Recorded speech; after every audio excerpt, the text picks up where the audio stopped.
Can everybody hear me? If you can hear me, let me know. 1, 2.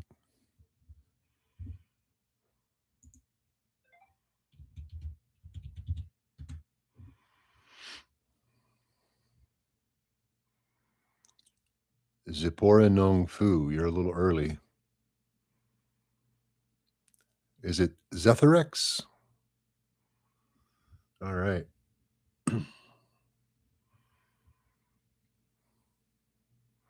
Oh, good evening, man in space. I'm glad you could come. Somebody give me a thumbs up if you can hear me, please.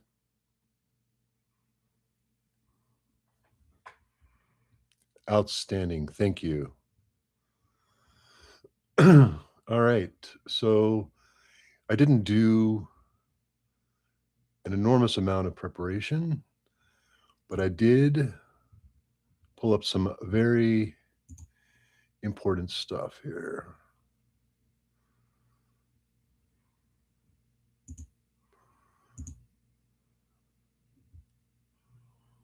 Where is it? There we go. All right.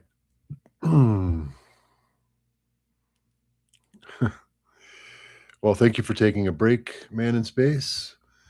All right, I assume everybody can see the screen here. So we're oh, Juno's here. Hello, Juno. You got some groceries. I hope you brought enough for everybody. All right. So one of the things I wanted to show you guys was Cyrillization, otherwise writing foreign languages with the Cyrillic script. Not so much an adaptation, but so that like you can write Arabic with Cyrillic or some other language. We're going to look at some other ones too, but Arabic is interesting for Cyrillization because Arabic is such a different language than Russian or any of the other Slavic languages that Cyrillic tends to be used for. So right off the bat, you can see that for the practical transcription, they use just an apostrophe for the Hamza. They do use the for Caucasian, Tajik, and Uzbek, they use this character here. I think it's yeah or something close to yeah. I'm not sure. I don't do Cyrillic very much. But you can see in many respects, it's pretty close 1-to-1. The hard sign. Thank you, man in space. I appreciate that. Like I said, though, more or less it's 1-to-1. They do sometimes alternate. You can check the notes. Dialect variants are marked in to the way romanization works. Basically, just writing sound for sound with the Cyrillic alphabet. Where it kind of gets interesting, though, is the vowels. So, as you can see, just like in using the Latin alphabet, we write both long and short vowels regardless. So in Cyrillization for Arabic, they do the same thing. There are specific ones that they use, though, and they do correspond to the long vowel symbols. So it's pretty much 1-to-1. But when you get to these combinations, it's a little different than in English, slightly, or a little different than in Romanization, but not exceedingly so. I think this will. Maybe that's better. Hopefully. So when you talk about Cyrillization of things like Arabic, it's very, very similar to Romanization. There's not a lot of fanciness going on here, except for, again, some of these other dialects. And keep in mind, Kazakh, Tajik, Uzbek, Karl Kabak, these are not Slavic languages, so they're going to be pronounced differently anyway. And they borrow Arabic more directly than Russian does anyhow. The rightmost columns are cut off, but if you scroll, what do you think about that? What are we looking at? Are we good? That should be better. All right, so Cyrillization of Arabic, like I said, it's pretty cut and dry. It's not too complicated. Thank you, Juno. One of the interesting things about Cyrillization, though, there are certain systems for certain languages. This is called the Polovanov system, and it is used almost exclusively um, writing Japanese in the Cyrillic script. Um, you can tell that because the Cyrillic alphabet has certain characters that have uh, sounds that the Latin alphabet doesn't have, rather, like U, they use that specific letter rather than having to use two letters like we do with the Latin alphabet. And then it gets interesting down here as well because they also have the ya, right? They only have two letters for sounds like mya or ria or gya rather than three like we do with the Latin alphabet. And you can also see that it's pretty cut and dry, except for when you get to some of the Japanese characters that use Dakuten or other marks to change their sounds. The Cyrillic alphabet will add another character to indicate that. Yeah. Um, but more or less, it's pretty interesting just to see how different languages transliterate um, other languages rather than the Latin alphabet. And then this one I wanted to show you too, because I think everybody on the channel might agree that French is a very specific type of language as far as its orthography, its graphemic depth, how many letters it takes to produce how many sounds, that kind of thing. And when you look here, it's pretty interesting because the Cyrillization of French just cuts through all that mess. Yes, Juno, I would agree. It's got a vibe. Um, so if you look like this one here, I looked at this earlier. Um, Guillaume is the French version of William, but when you Cyrillize it, it's just Guillaume. There's no L there. There's no hint of an L there. So if you were to Cyrillize an entire French text, you might lose some of the etymological information. You might forget where those words come from, or if you're just reading it phonetically through Cyrillic, you might not necessarily associate it with its original word. Um, Juno, I would agree with you because the French people are extremely proud and take pride in the history of their language and the writing of it. But just look at Pierre. It's literally transcribed into Cyrillic as Pierre. If you were to try and retransliterate that into the Latin script, it would look like the word pier, P-I-E-R. So yeah, it loses a lot of its Frenchness once it's Cyrillized.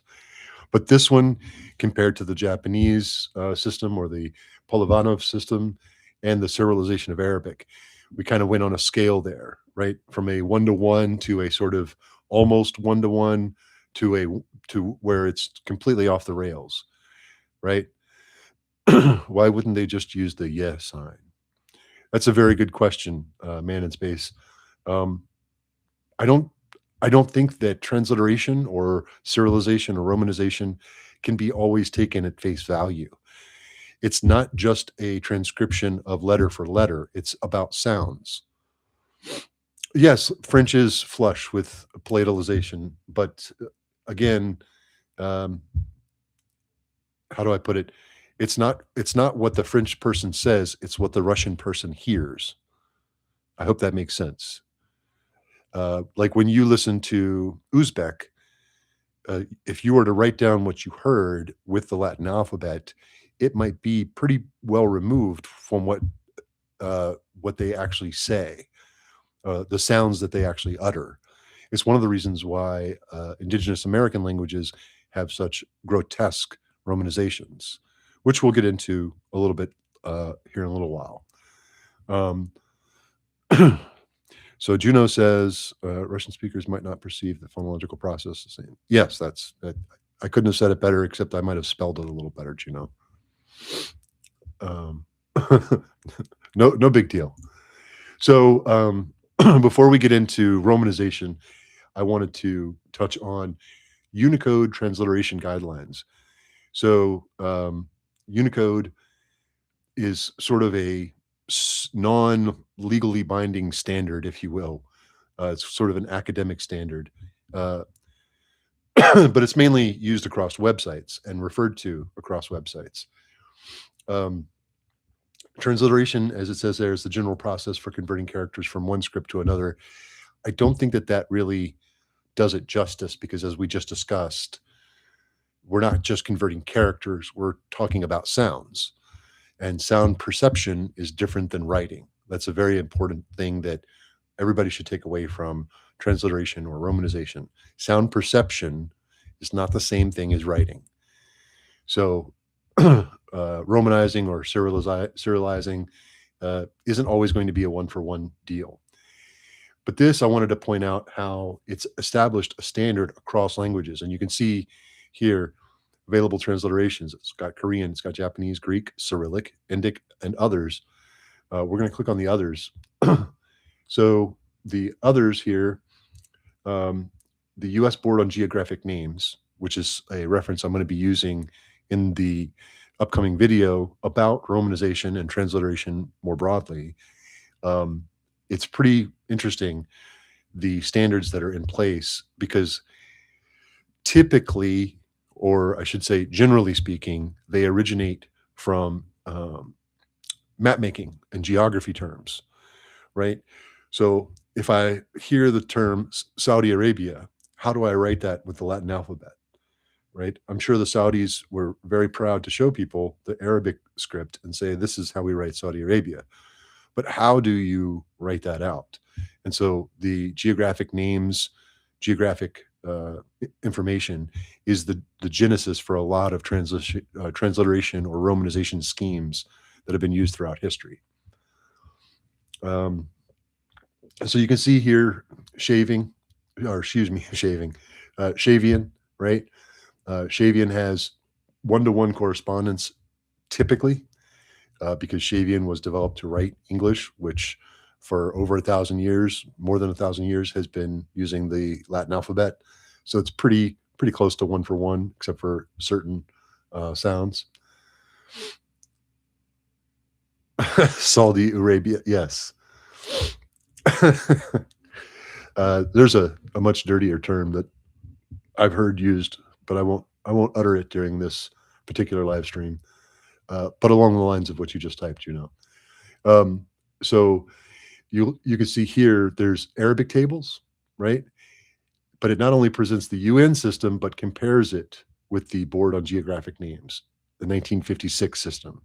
So some of these systems have been in place for quite a long time, for more than 60 years, and they're still being used in legal documents, diplomatic correspondence, geographic books, academic terms, things like that. So the Unicode standard is pretty widely accepted. The problem with the Unicode standard is that most conlangers, or most people interested in neographies, have no idea that it even exists, let alone do they refer to it. Um, Here's a pretty interesting chart here um, for Korean. You can see how they do the number of consonants, how they end, where they end, how they're written. So they're in the first, right? It's literally ta, pa, ja. But down, you get a little further down, and it's an ga, not anga, right?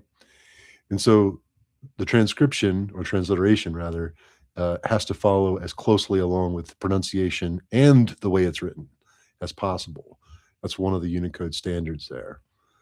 Um, and this section here I saw earlier today when I was reading this, and it's kind of important, right? Reversibility may require modifications of traditional transcription methods. That's a very academic way of saying it ain't going to be the same on the other end as it is when it's coming through, right? So, like we saw with the Cyrillization of French, right? We're looking at a system of transliteration or Cyrillization where, as you go back from the Cyrillization of French, you no longer have all of the graphemic information that you had in the original French. So you've also lost some of the phonemic or phonetic information. Zetharex says, I always read Saudi Arabia exactly how it's written. Saudi Arabia. That's perfect. That's wonderful, and I'm sure they appreciate that. But one of the examples they give here is specific to, yes, not to mention 500 years of phonological history. Correct. For example, there are two standard methods for transliterating Japanese katakana and hiragana into Latin letters. The Kunreisiki method is unambiguous. The Hepburn method can be more easily pronounced by foreigners, but is ambiguous. In the Hepburn method, both Z and D are represented by G, and both Zu and Du are represented by Zu. A slightly amended version of Hepburn that uses G, DJI for DI and Zu or DZU for Do is unambiguous. And so I've been looking around online and I've noticed I guess it's an emerging trend or maybe it's a recurring trend where native Japanese speakers are transliterating into or using Romaji, but using it more so in this amended version of Hepburn. So instead of writing Shumai for Shumai, they might write Syumai, things like that. So reversibility may require modifications of traditional transcription methods. So just keep that in mind when you're coming up with romanization or Cyrillization as you're working through transliteration schemes. If it doesn't make sense going backwards, it probably doesn't make sense going forwards, like the Cyrillization of French. Just always refer to your mind, the Cyrillization of French is wild. As Man in Space puts it, 500 years of phonological history just gone with the swipe of a pen. So we've talked about Cyrillization, we've talked about Unicode standards, and the Unicode standards, like I said, are more academic and more diplomatic and have a lot to do with geographical terms, or they originate more so with geographical terms than linguistic terms.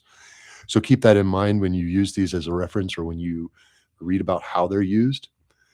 But this, on the other hand, this is the Library of Congress, the ALA and LC romanization tables.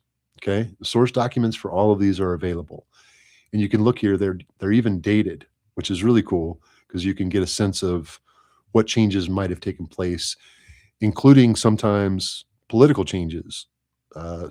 Maybe a place used to be a colony. Maybe it's gotten independence since then. Maybe a place used to use one writing system and they've since transitioned to another, which has happened in a couple countries in Africa, for example, like Serbo-Croatian. Exactly, Man in Space, you're on it tonight. So speaking of which, let's look down there. So look right there, 1997, both versions with the title Serbian and Macedonian. But you weren't thinking about Macedonian when you said that, were you? And then they have one from 2011. You can see there's a lot of 2011s and 2012s here. That obviously indicates that there was some sort of mass revision or sort of a meeting of the minds, so to speak. But let's let's look at the 1997 version of the Serbian. Now these all open up as PDFs, so they're very handy because you can read them or you can save them. The orthographic shakeup. Very, very good, Man in Space. I appreciate that. So here you can see the Serbian and Macedonian romanization table, okay, the 1997 version. The romanization in the table below ensures correspondence between the Serbian and present-day Croatian alphabets. So there's your Croatian, Man in Space. But you can see vernacular uppercase, vernacular lowercase, romanization, right? So we have 4 columns, one each for the majuscule and minuscule letters respectively. And then it gets into some special characters and some character modifiers, what we might call diacritics. So you got the acute accent and the Hachek. Some of these documents, when I look at them and I see things like this, it won't let me highlight it. That lets me know that linguists were not directly involved, because we all know that Hachek has a Hachek on it, right? Um, but as you can see here, there's a couple of characters that you wouldn't find traditionally in Cyrillic, um, because the Serbo-Croatian languages, while Slavic, are somewhat different than Russian proper. Um, but yeah, it's a pretty straightforward system for romanization. And if we go and we look at any other language that originally uses or consistently uses the Cyrillic alphabet, we'll see very similar charts to this. So we're going to close that one. So 1997, we have a tie. This one, if I remember correctly, is kind of busy. There's a lot going on here, and anyone who's looked at any of the Brahmic scripts will know why. Yeah, so the vowels by themselves take up a whole page, right? That's 2 columns just for the vowels, 2 separate sets of columns for just for the vowels. And then you look here, the consonants are just there. That's it. That's all there are for consonants. Pretty light. But what I find interesting is you have these divergent characters here. Powerful. You have these divergent characters here, and they're all either TH or T. And then you have these other 2, boom, T or T. And then you have these 3, D or T. So that's a lot of T's, right? And it does correspond to the pronunciation. I did look it up earlier. It's sort of kind of the way Hangul works. When consonants are in the final position, many of them change to a voiced plosive, or excuse me, an unvoiced plosive, just by virtue of being at the end of the word or the syllable. Let's look at another divergent or different type of script. What I find hilarious here is that they still maintain something for Ottoman Turkish. Ottoman Turkish isn't really a thing anymore, culturally or politically. I think sometimes you might find it in poetry, modern poetry, but rarely. But let's take a look at that. Obviously, we're going to see the Arabic script, and we're going to see how. Yeah, yes, Juno. What? It is bizarre. But keep in mind, when I was referencing the geographic terms or the geographic use of place names being the origin of a lot of these transliteration schemes, you have to keep in mind World War I was literally a world war, and the Ottoman Empire was very much involved. So a lot of these transliteration, romanization, and cyrillization schemes came about during that time. Before the 1700s, nobody cared what someone else's region was called. But after a little guy named Napoleon came through, things changed, right? The historical context is very important when you talk about these transliteration schemes, because just keep in mind the modern state of Israel was not referred to as Israel until 1947. Before that, it was referred to as Palestine or Palestina all the way back to the Roman Empire. The Romans were the ones who renamed it Palestine. All right. So it goes through some stuff here. In Romanizing Ottoman Turkish, the principle of conversion is applied as far as possible, right? So that as far as possible thing. For example, the nawatl sound, tl, right, at the end of a word. It's hard for some English speakers to even do that sound, and it is not always pronounced exactly that way. by various dialects of Nahuatl speakers. So uh, you're transliterating as far as you can or as much as possible to get the sound across, right? To express the sound. For example, the SE in the word measure, or excuse me, the SURE uh, in the word measure, right?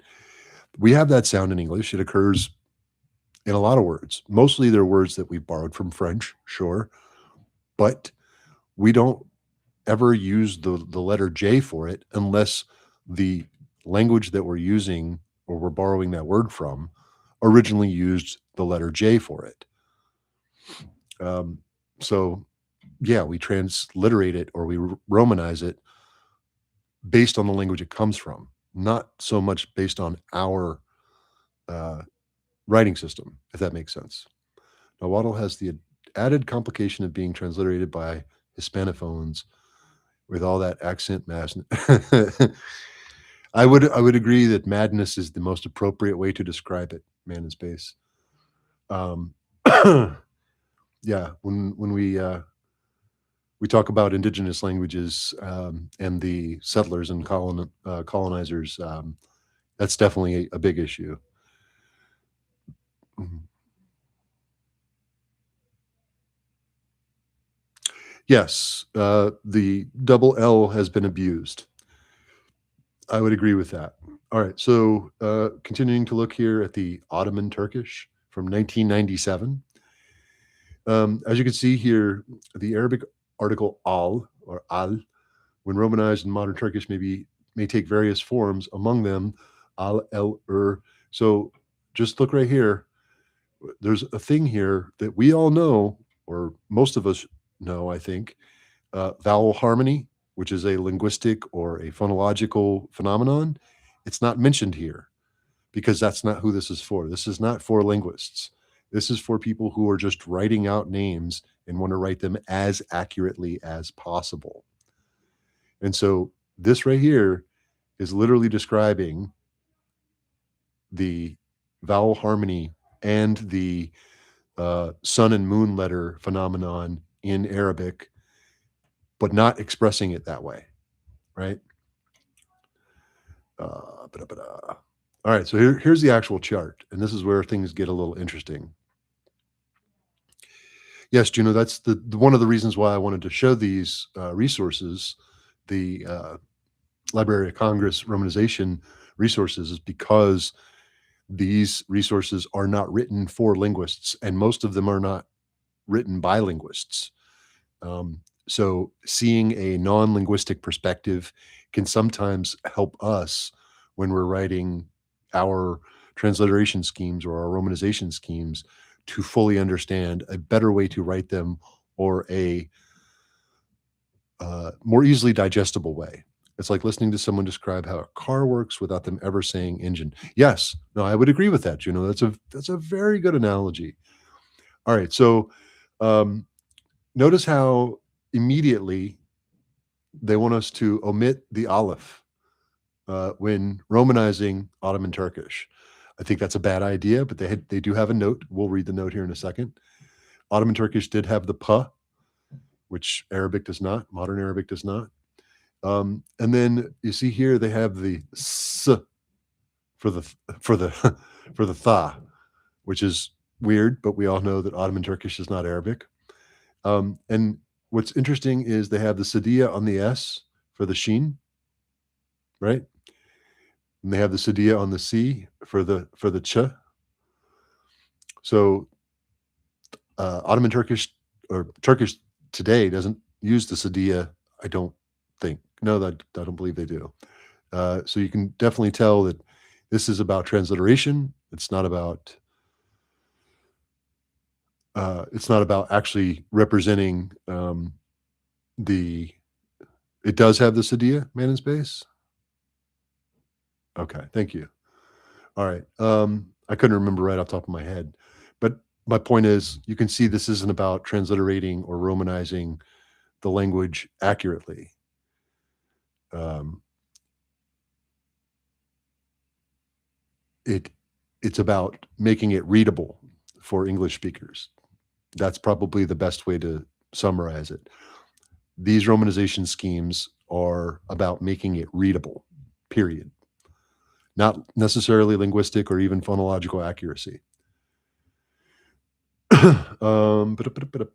Yep, there's the Sadia. Okay. Soft sign, Aleph, Ain. Let's look at the note though.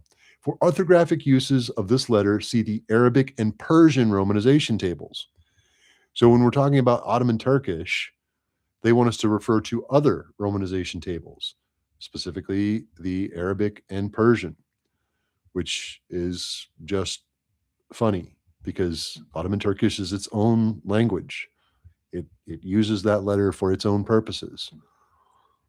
All right. So these are the ones that, let's see here.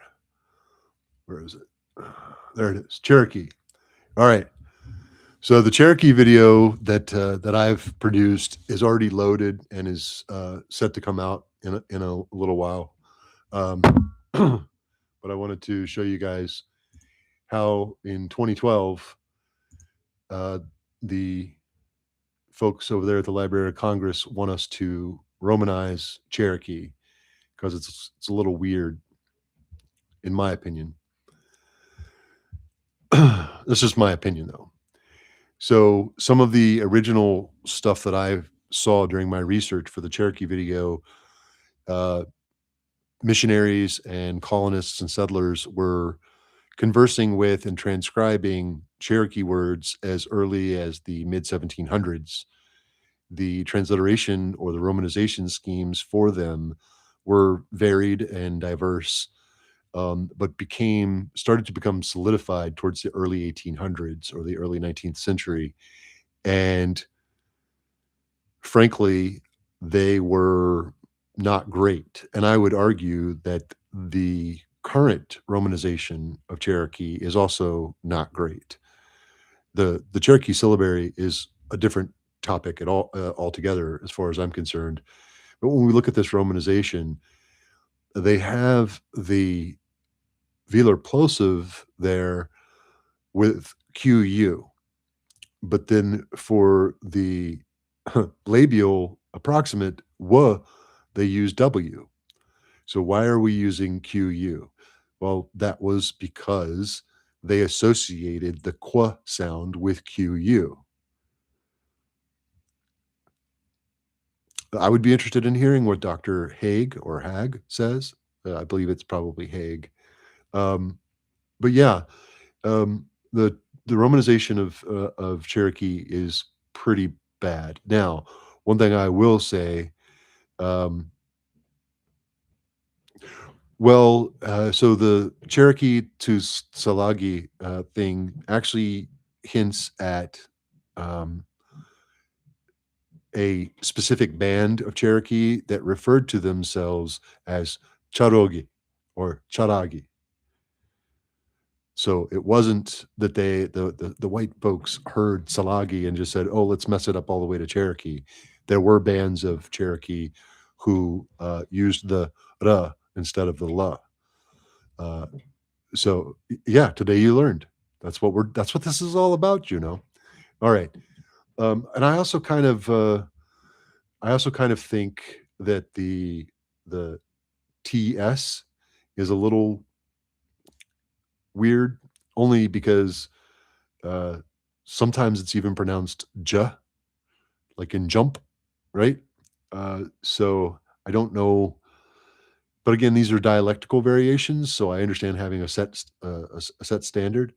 Um, I will say the one innovation or the one novelty about the Cherokee romanization that I do appreciate is the use of V for the nasalized schwa. It's a very easy thing to look at and reassociate in your mind. Oh, the V here is it's just and the reason I think it's good here is because V doesn't appear anywhere in the Cherokee phoneme list. So it's a good way to return V to. Yes, the Romans would be very proud. Um, but as you can see, this is literally just one page. There's no other explanation with this. And this romanization scheme that they have labeled the 2012 version is actually from the early 1800s. So it's just lazy. And I don't, from a linguistic or a phonological perspective, I don't really appreciate the laziness here.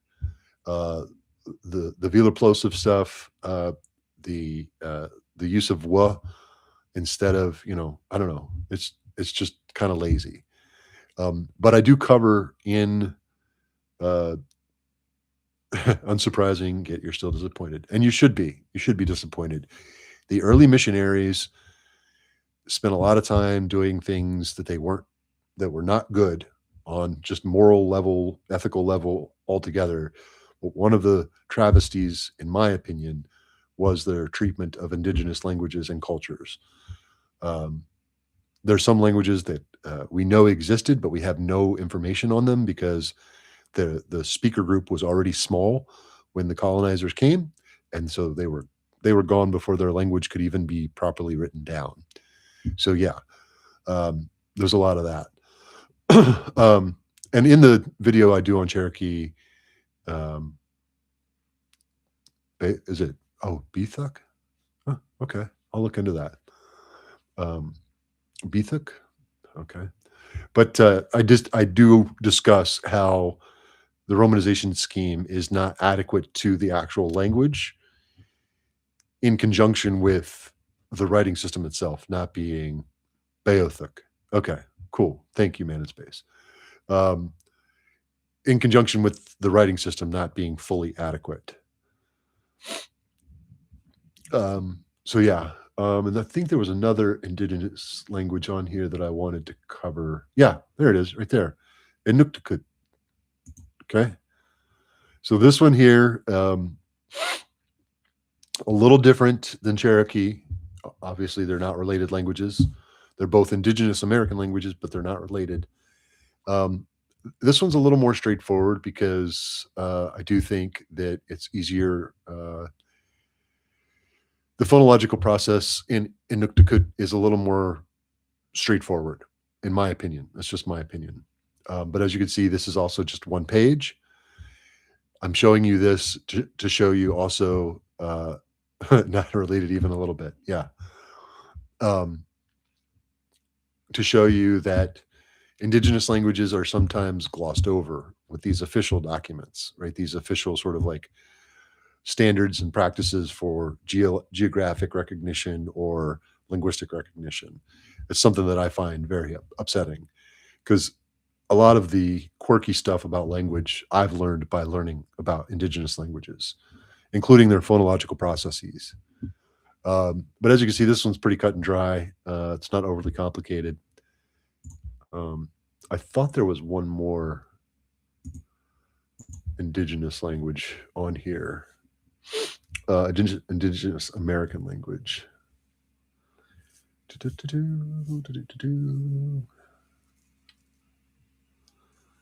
Sinkotan.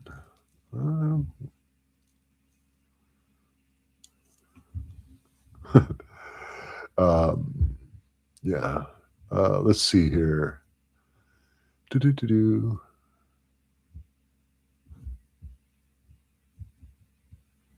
Yeah, I don't think it was here I saw it. It was somewhere else. Oh, there. That's what it was I wanted to cover.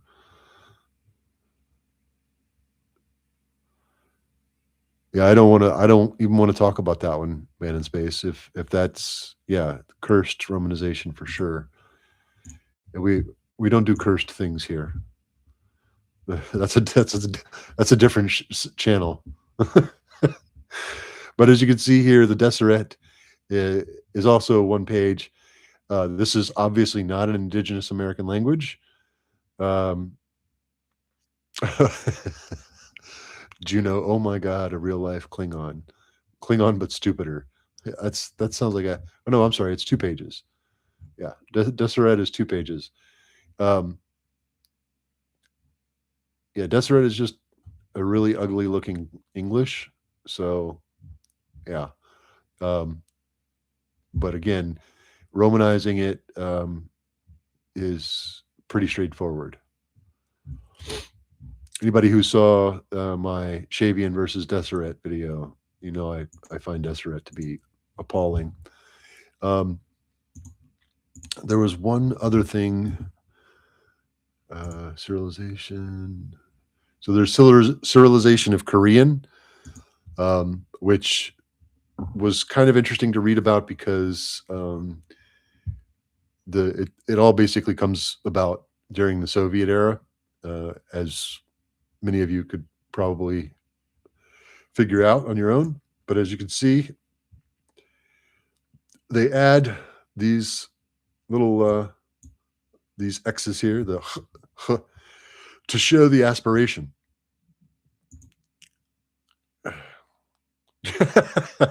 Oh, Juno, that's funny. Thank you for that. I needed that. But the aspiration mark is what I find interesting here in the Cyrillization of Korean, right? They're explicitly marking it, whereas in the revised romanization that we currently use, we don't mark aspiration, right? We mark it as voicing or devoicing, when in fact, is there a Cyrillization of Lakota? I don't know if that's a legitimate question or if you're being facetious, but they probably would. Yes, they probably would use the X for frication. You're correct. There might be Cyrillization of Lakota. One of the ways that I look for how other languages write things is I'll look it up on Wikipedia and then I'll look to see the other languages. And there it is. It's right there in Russian. Well, they sure don't, though. They just call it Lakota.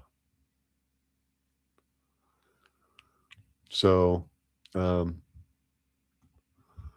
let's see. Under the phonemes here, I don't read Cyrillic very well.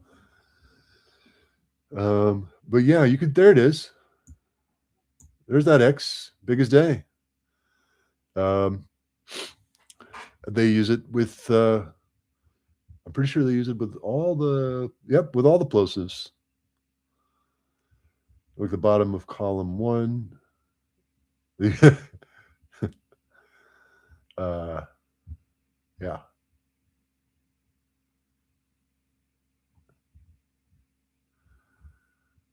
Well, it's very interesting.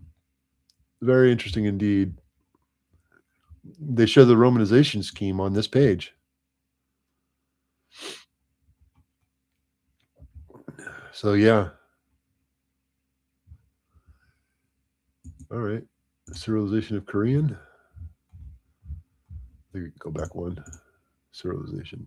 So as you can see, there's even the cyrillization of Esperanto.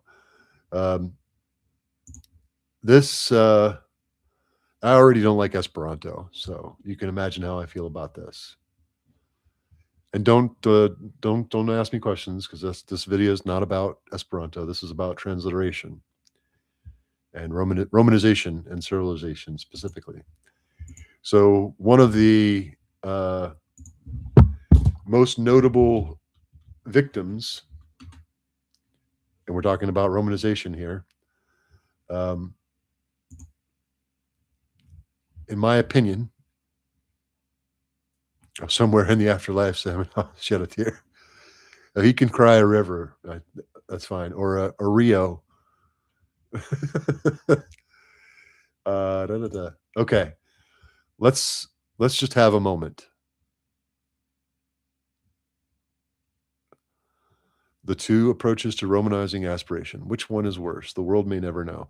Well, I think that's a perspective thing, Juno. I do. I think that's an opinion that some people and other people's just won't. Okay. But I want to talk about Navajo now, or Dene. This is egregious. It's just egregious. Now, if you look there, the earliest were made in the 19th and earliest 20th centuries. One such attempt was based on the Latin alphabet, particularly the English variety, with some additional letters and diacritics. Anthropologists were frustrated by Navajos having several sounds that are not found in English and lack of other sounds that are. So how dare the Navajo frustrate those anthropologists by not having some sounds and having others that don't exist in English? How dare they? And I just want to point out that the apostrophe here is used to mark ejective consonants, not aspiration. Aspiration is apparently default for the plosives, right? Um, what I what I find very interesting here. Speaking of, what I find very, very interesting here is the double vowels, right? Um, when we could show length otherwise.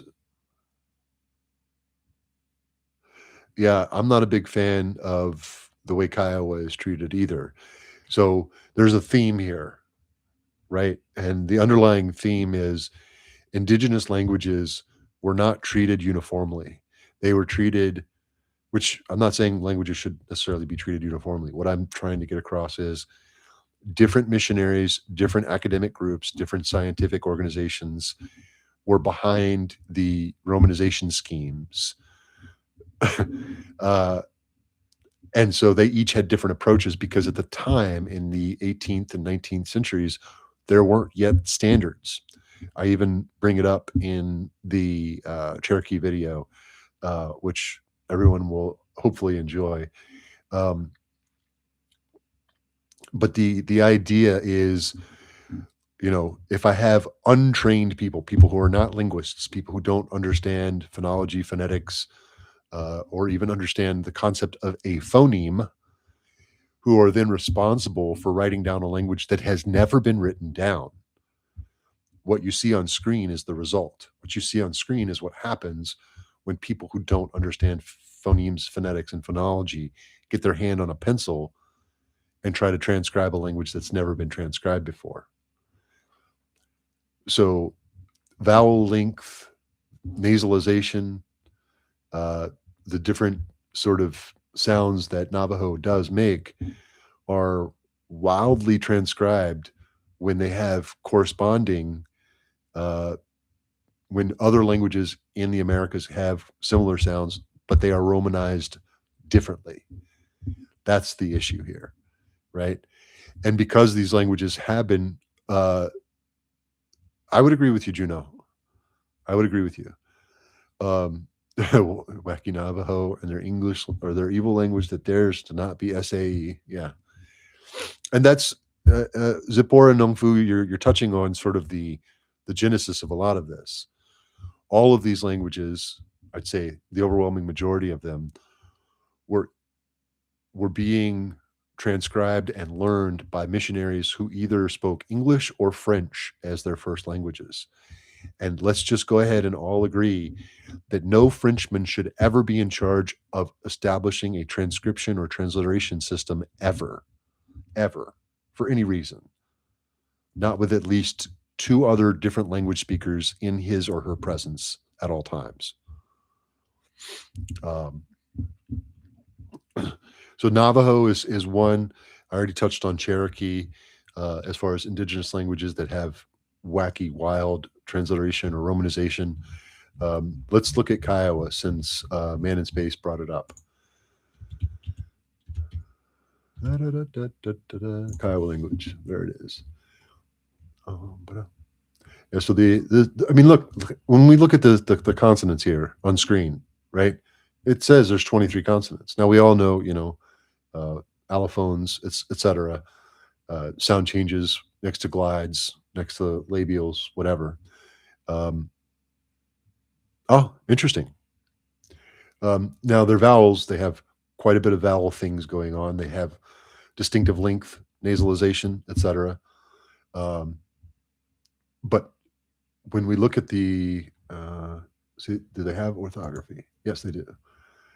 So this is interesting here because the vowels are written pretty cut and dry. There's not a lot of craziness going on with the vowels like there was with Navajo. Um, but you can see here in 2023 there was some changes. Oh, look at that Kiowa Language Department coming through in 2022, changing things up. And there's even other ways to write it. That's interesting. That is interesting because these changes are recent enough. They're not even in kindergarten yet, these changes. They're pretty young. So the velar plosives are regularly palatalized before vowel phoneme. This glide is written in. Okay. Uses the apostrophe after the consonant to mark the rare cases found in loan words. Okay. They legit use the left bracket as a monograph. Yeah, I think it's pretty interesting. Um, do I know of the proposal of romanization for Hunsrückisches? Hunsrückisch? Can't say that I've ever even heard that word. Um, but I'm going to look at it. It's very interesting to see the missionaries do the same thing to a Germanic language. I have no doubt, and this is again sort of the overarching theme here, Zipporah, is missionaries are their job, their goal, their ideas are about spreading their religious beliefs and perhaps maybe providing some sort of uh, aid to a community, whether it's medical or educational or uh, food, things of that kind. But oftentimes when they do it, they impose their language or their perception of language on these groups. So it almost doesn't matter which language is the, for lack of a better term, victim of this process. It's oftentimes because the missionaries have no formal training in linguistics or even understand the term phonological, right? They may never have even heard the term uh, grapheme. um, but yeah, uh, mostly the indigenous languages. But let's see if we can look up the Hunsrückisch.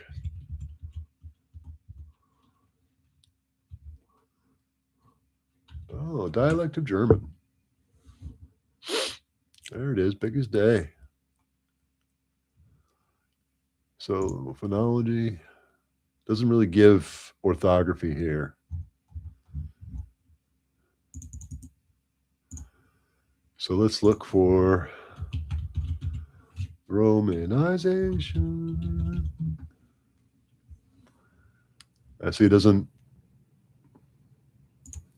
Simon has it. Probably in the 100th page, maybe. Man in Space says, I remember someone back in the day wrote that Hawaiian could scarce be called a language. Yeah, that's Hawaiian was also a case that very, very, very strange attitude towards the speakers of the inhabitants of Hawaii when it was first colonized. Oh, so there's 100 has been presented below by the Adriana Stefflers. The Grammatica doesn't. Okay, so basically Cyrillic for a Germanic language. That's very cruel and unusual punishment. So the Handrukish doesn't seem. Is this the Zipporah? Is this the one you were talking about? The Altenhofen system? Because it seems pretty Germanic to me. I lived in Germany for the weird mission one was the Wiseman one. The Wiseman one. Okay. Oh, okay. Yeah, there it is. Okay. Yeah, yeah, yeah. So it looks like looks a little pan-European to me. Um, if that makes sense. The showing aspiration with the H and then using the X for the sh. Um, other than that, it looks pretty cut and dry, sort of, but very pan-European. I hope that term makes sense. The vowels do look a little strange to the eyeballs, the double for the long, but I mean, we do that too in English. So, yeah, I can see why the Wiseman one would throw a native German off, because the Altenhofen one, that looks very German to me.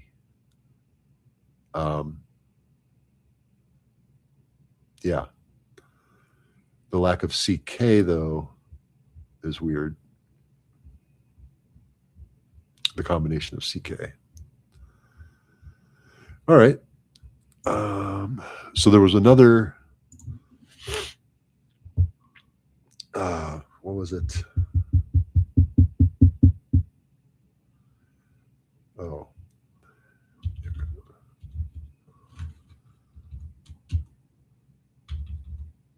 I'm trying to remember. It might have been. Yeah, the Mohawk. Pretty sure this is the one I looked at the other day. This is one of the languages that led to, when I was researching Cherokee, I went backwards, looked at the other Iroquoian languages, and this is one that also led me to sort of start thinking about a romanization or transliteration video.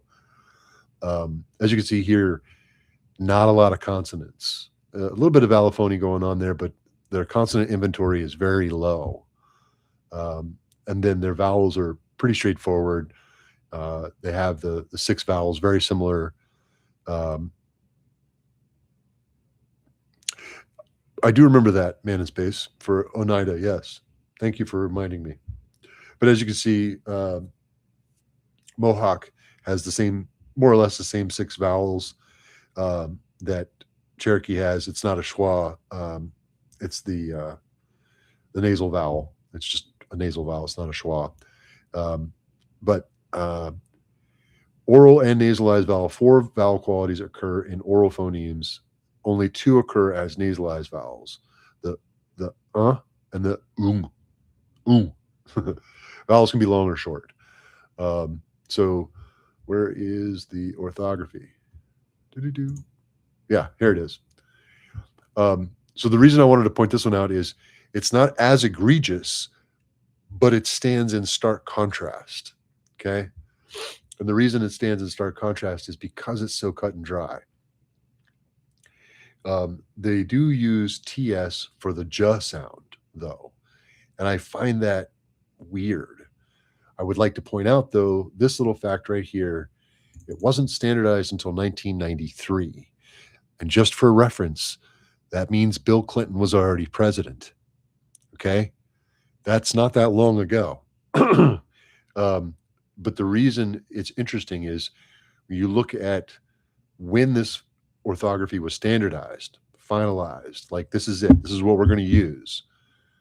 It's literally almost 200 years after the first missionaries were in contact with groups like the Cherokee, with groups like the Choctaw or the Ojibwe. So it took a long time to get to a point where people were using less fancy ways to Romanize these things, by which I mean more familiarity with linguistics and linguistic principles like phonology, phonemics, phonetics, and that kind of thing.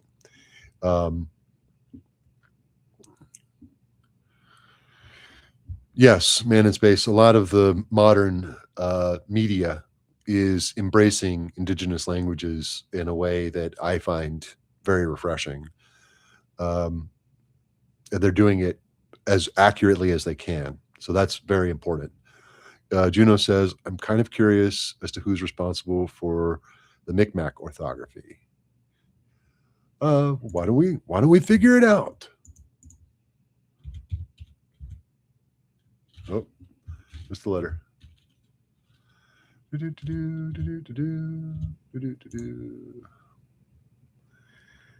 So I'm going to bet you $1,000 it's a Frenchman, Juno. Yeah,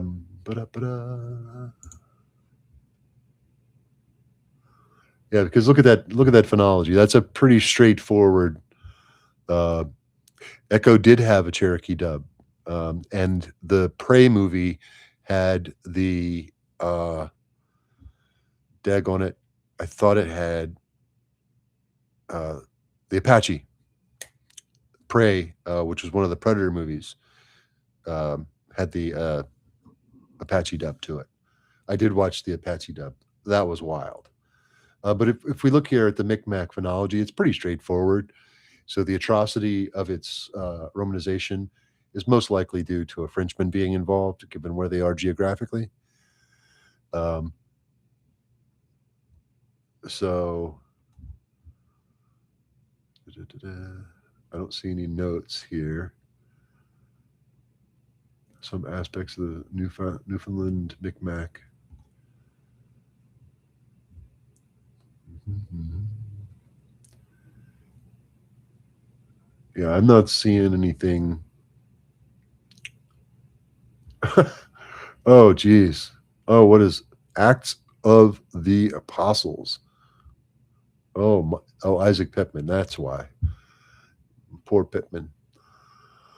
Um, yeah, I'm sure. So here it is right here. Many Akkadian French and Chyak words are rooted in the Micmac language due to the Acadians and Micmac living together prior to the expulsion of the Acadians and the British colonization of Acadia. So there's your answer. The romanization is most likely, I would argue, due to extreme French um, influence, if not direct creation thereof. Lots of apostrophes. So let's see here.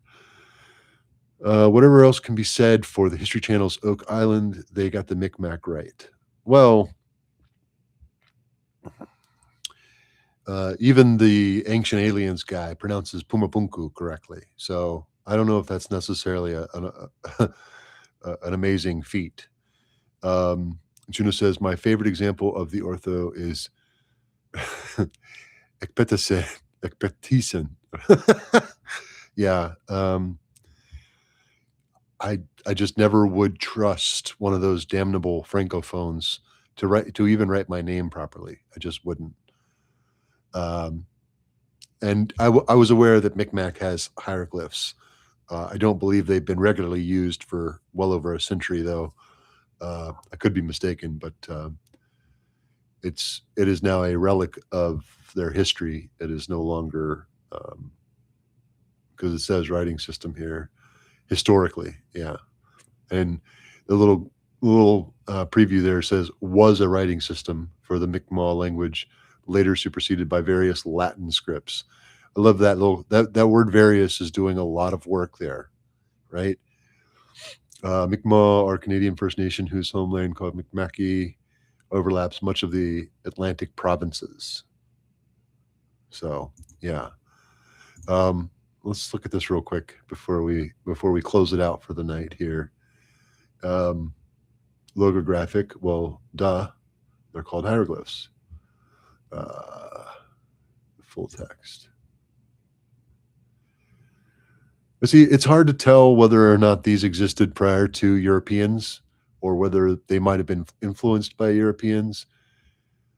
Because I don't think this is the 5-pointed star. I don't think that was a traditional symbol in the Americas before the arrival of Europeans. I'd have to do a little bit more research, but I'm pretty sure. Look at that. Ojibwe hieroglyphs.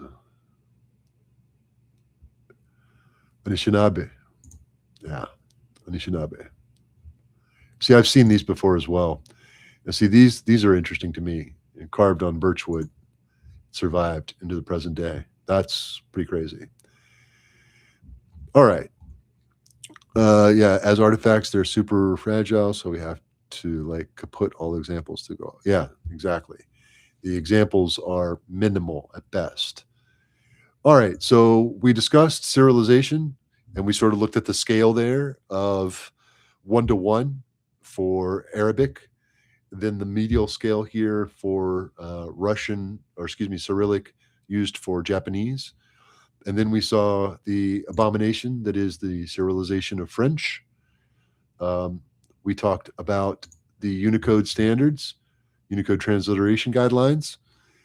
We also looked at various romanizations used at or kept on file, I should say, at the Library of Congress. Some for some indigenous languages, as well as some other outdated languages like Ottoman Turkish that are still maintained.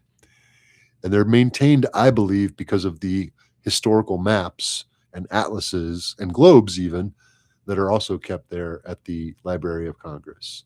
So I think the overarching thing that we've come to here is that romanization, transliteration, these things are not objective. They are not scientific most of the time. Most of the time, they are heavily influenced by the language that the person who is establishing the scheme speaks, much like we've already just talked about with Micmac, right?